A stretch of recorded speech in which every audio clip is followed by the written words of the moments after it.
এই মৌ,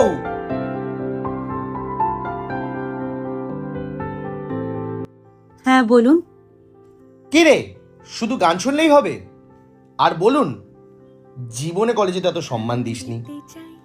তারপর বল, খবর কি? খবর আর কি, এখন এই দুনিয়াটাকে খুব ভালো করে অনুভব করতে শিখে গেছি জানিস। আর তোর এই গান গান গাওয়ার অভ্যাসটা আছে নাকি ওই সূর্য ডোবার মতো ডুবে গেছে? আর এই গানটাকেও সারা জীবনের সময়কার মতো সঙ্গী করে নিয়েছি। তো মাস্টার ইন ম্যাথামেটিক্স, ফিলোসফার কবে হয়ে গেলি?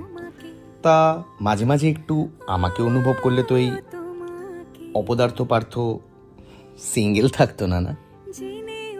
সেই বিকালে তোকে অন্তর থেকে অনুভব করে মনের কথা বলতে যাচ্ছিলাম, আর ঠিক তখনই তখনই